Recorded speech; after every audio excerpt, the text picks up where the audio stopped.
those were things that I had to work out that didn't just disappear overnight.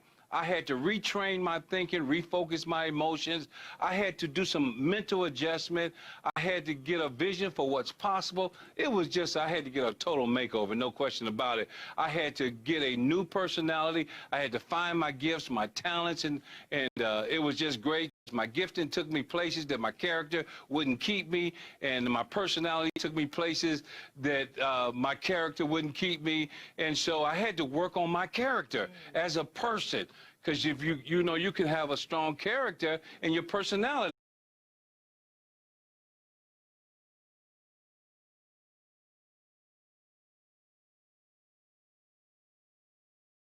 Child, one that dad would say, you can't go there. I want to know why I can't go. I want to go. You need to stay in the house. Why? Why do I need to stay in the house? Why can't I do what I want to do? So I've always been the type of person that felt like I could get direction.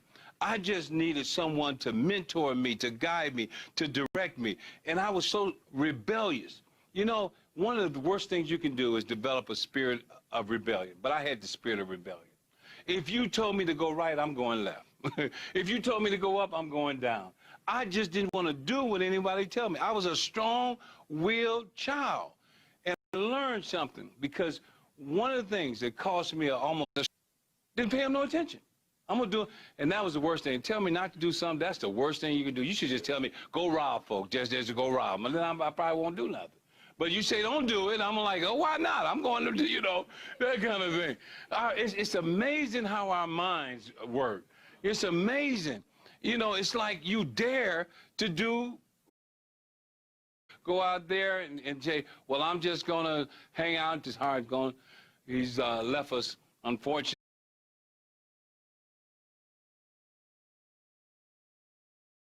Right. I said, he's going to kill me. They're not going to find my body. I just know this is what's going to happen. My dad's just going to kill me. So we sat in the car. He never looked at me as he drove the whole time. And I sat there. And I'm like, where are we going? Next thing I know, we were going to the church. That meant I was going to see the pastor. So he took me in to see the pastor, but he went in to see the pastor. And I could hear him saying, of all my children, she doesn't give me any problems. She asks questions that I cannot answer. He says she's a rare breed. That's what she is. I can remember hearing my dad say that. So when they finished, I could hear them praying. Destination, he still could kill me. So I don't know what he's going to do. So we get home, and when we did, from that moment on, we could watch TV every day. What was it? Wow. What was it that happened? A question was asked my dad that was never asked before. Wow, that's good. These are children that are in school that parents, teachers don't know how to handle. If they could just see them as a strong-willed child, most of those kids are not set and designed. See our other son, Donnie. Yes. Donnie's the same way. Donnie will go to school, get in trouble all the time because he tore computers apart. Right. But he could put them back together. That's right. And today he owns his own computer business. That's right. My son was the same way. My son could draw, he could do anything he wanted, and they would still have a problem with him because his questions was why?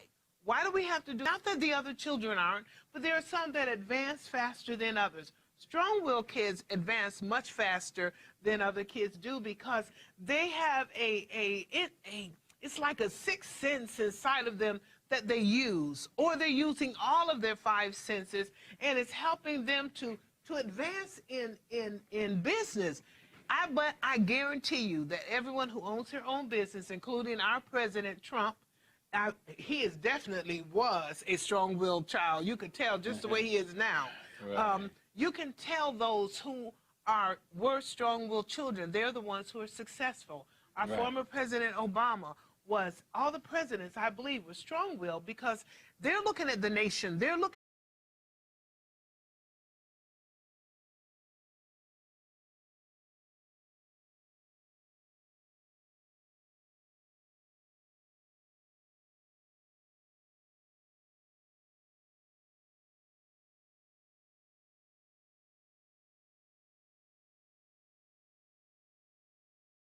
As we celebrate our anniversary, we can go into a new year with you and write a check make it payable to Freedom Worship Center of Charlotte, or you say, I don't write checks. You can go to our website, FWC Charlotte, click on Give, and make a generous gift so we can stay on the air.